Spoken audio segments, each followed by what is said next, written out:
Halo, apa kabar kalian? Sehat lah ya. Kembali di channel Van Halen Movie. Jadi kali ini kita akan merangkum film yang berjudul Joy.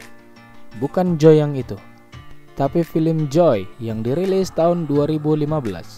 Film ini akan diperankan oleh artis terkenal yaitu Jennifer Lawrence sebagai Joy, dan ada juga Bradley Cooper sebagai Neil. Namun berbeda dari film Silver Linings Playbook yang pernah saya rangkum sebelumnya, link ada di deskripsi. Kali ini mereka berperan bukan sebagai pasangan yang romantis lagi, namun mereka kali ini akan berperan menjadi partner bisnis. Jadi bukan film romantis, jelas ya. Ini film lebih dari sekedar cinta-cintaan. Namun film ini akan memberikan pelajaran dan motivasi dalam hidup kita. Kenapa? Karena film ini diangkat dari kisah nyata. Yaudah, tanpa basa-basa lagi, langsung aja ke ceritanya. Intro.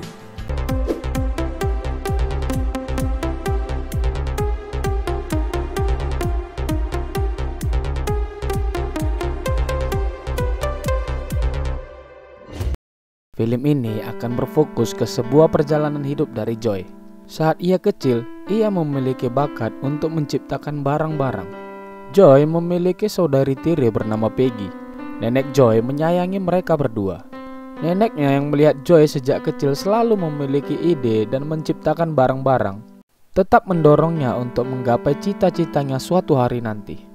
Berbeda dari neneknya yang suka menyemangati Joy, Ibu Joy hanya menghabiskan waktunya di kamar menonton sinetron jadul kesukaannya.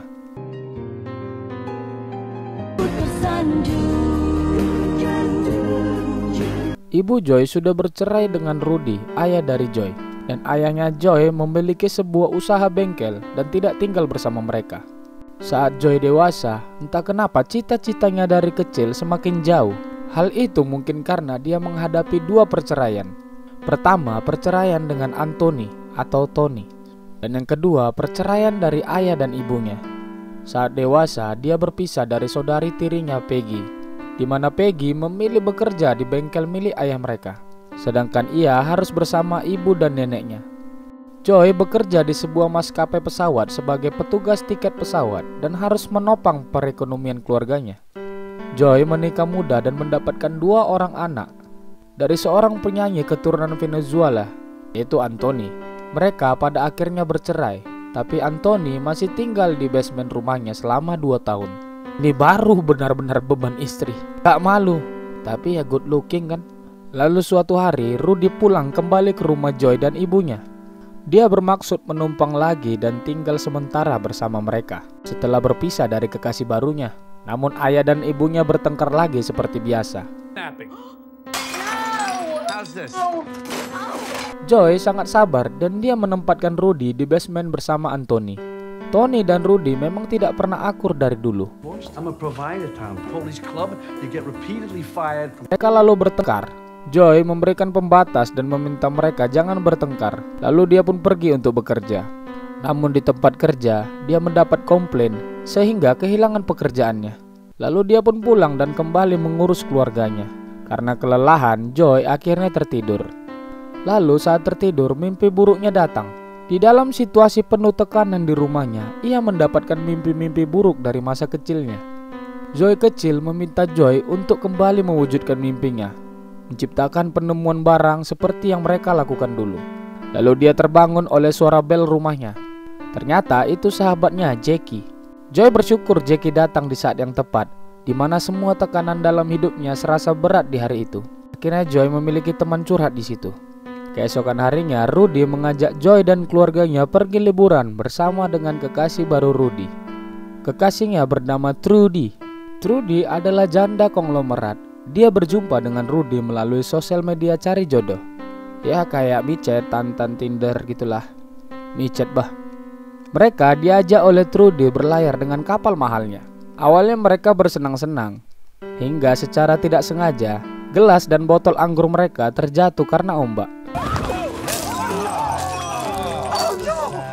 Joy yang tidak enak karena sudah mengotori dek kapal Trudy langsung mengepel pecahan kaca itu. Namun sialnya tangannya harus terluka karena memeras kain pel itu. Lalu di malam harinya Joy bertingkah aneh. Dia seperti memikirkan sesuatu di dalam pikirannya. Lalu mereka bingung si Joy kenapa, dan menganggap mungkin Joy kelelahan. Lalu mereka membiarkannya tidur dan beristirahat. Di dalam mimpi Joy kembali didatangi dirinya saat kecil dulu. Joy kecil meminta untuk Joy yang sekarang harus menunjukkan siapa dirinya. Dia meminta untuk kembali mengejar impiannya dulu.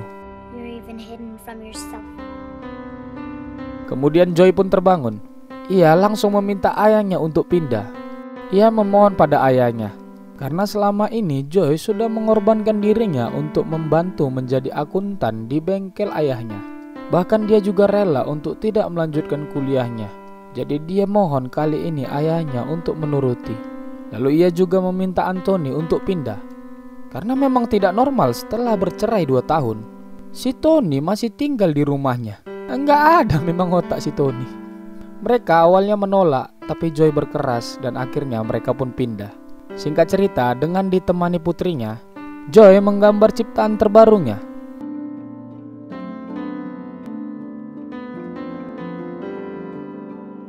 Dia lalu pergi ke bengkel ayahnya dan mempresentasikan ke mereka penemuan barunya.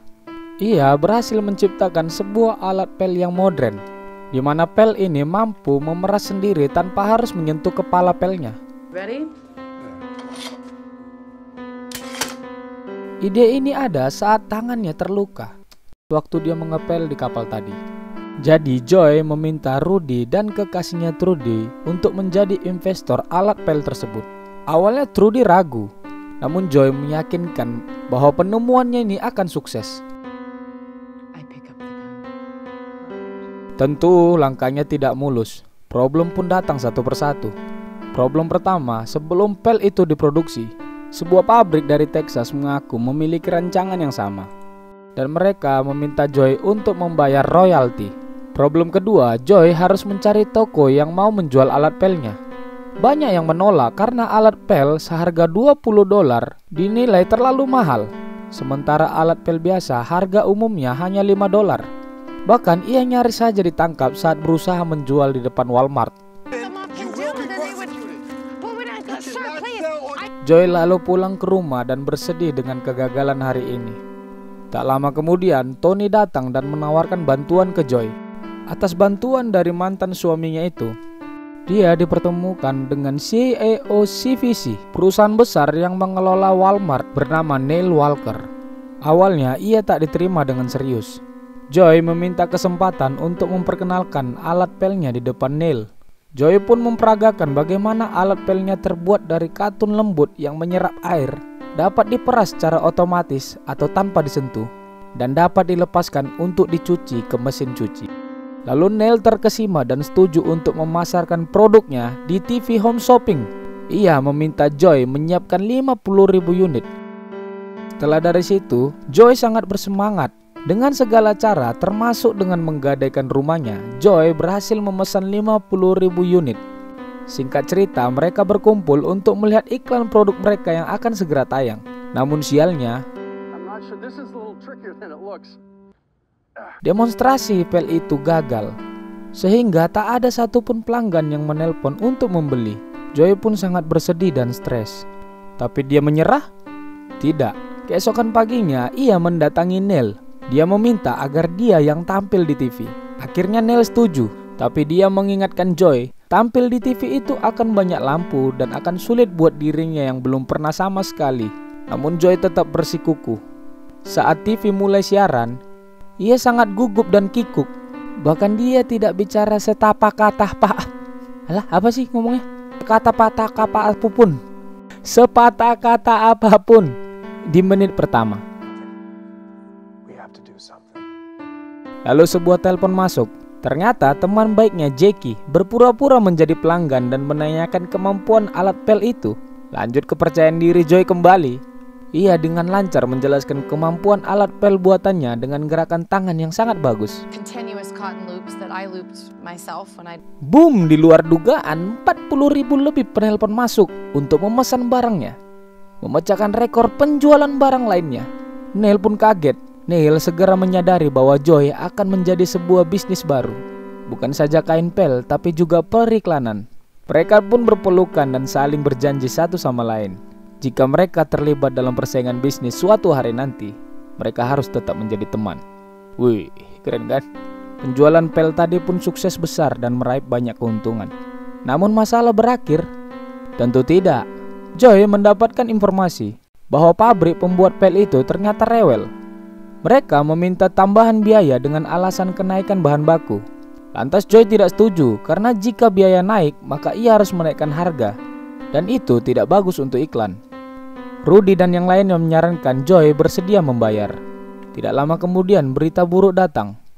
Nenek Joy yang selama ini menjadi motivator utamanya sakit dan meninggal dunia. Joy dan keluarganya pun berduka. Sementara itu, tanpa sepengetahuannya, Peggy pergi membayar ke pabrik yang membuat Joy murka. Joy mengatakan ke Peggy agar tidak ikut campur dengan bisnisnya. Ia pun datang sendiri ke pabrik untuk berbicara dengan Gary Hart, pemilik pabrik. Gary menolak menurunkan harga. Lalu Joy meminta melihat mesin produksi untuk membuktikan kebenaran alasannya harga naik. Gary menolak dengan alasan mesin belum disiapkan. Lalu Joy pun curiga. Dia pun meminta izin ke toilet.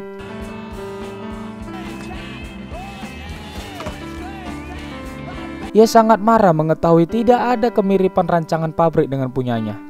Tapi malah sepenuhnya adalah rancangan dia.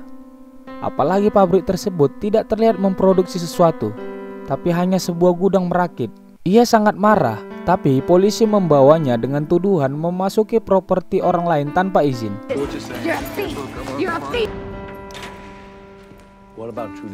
Tidak lama kemudian dia pun dibebaskan oleh ayahnya dengan jaminan yang cukup besar. Joy sangat marah saat menceritakan bahwa pabrik itu tidak pernah punya rancangan yang sama. Mereka berbohong. Joy ingin membawa masalah ini ke ranah hukum. Tapi pengacara Joy mengatakan bahwa Joy akan kehilangan banyak dalam sengketa hukum bertahun-tahun. Dan kemungkinan besar akan kalah karena dengan setuju membayar royalti pada awal produksi. Artinya mengakui adanya rancangan yang sama. Trudy meminta kebangkrutan diumumkan untuk mencegah kehilangan uang lebih banyak lagi. Dalam keadaan hutang menumpuk hampir $500 juta, Joy begitu putus asa dan ia rasa ingin menyerah.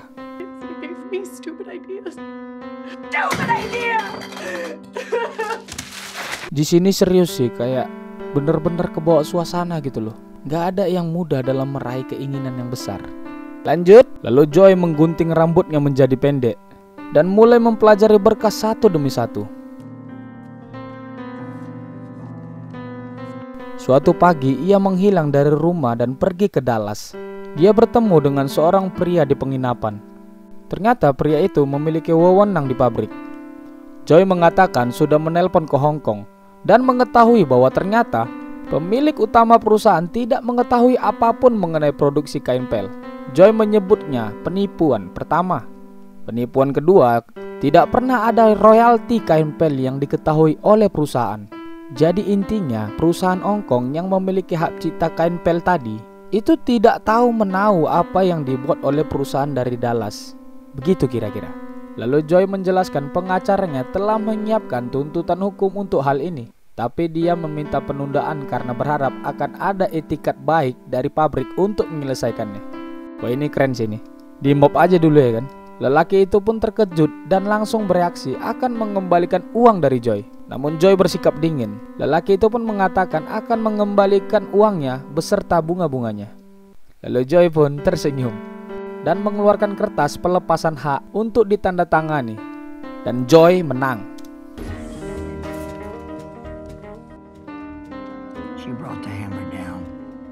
Di akhir film, Joy diperlihatkan sudah sukses besar.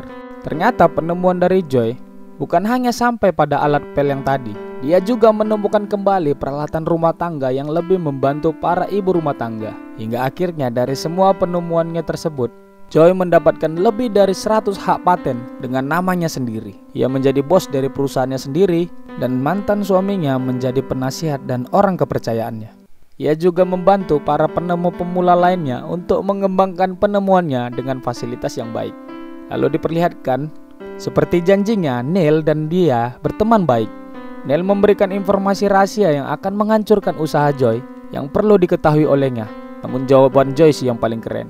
yang mengatakan tidak pernah tahu bagaimana nasib kehidupannya sebab semuanya penuh dengan misteri dan akan selalu membawa joy dengan keadaan yang tidak terduga dengan sendirinya. Dan film pun kain pel. Oke, gimana? Bagus kan ceritanya? Benar-benar film ini memberikan efek positif kepada kita penontonnya. Kita belajar bahwa sukses yang dia capai di akhir bukanlah pencapaian yang mudah. Jatuh dan bangun yang dia alami telah membentuk sebuah karakter strong woman, di mana tuntutan hidup dalam menanggung beban keluarga mendorongnya untuk berusaha keras dan tidak menyerah. Seorang Joy menunjukkan bahwa dia seorang perempuan yang menolak membatasi capability dan kapasitas dari dirinya. Dia yakin dan tetap berusaha untuk menggapai cita-citanya. Semoga film ini bermanfaat bagi kita semua. Demikian rangkuman film ini. Sampai jumpa di video selanjutnya. Bye.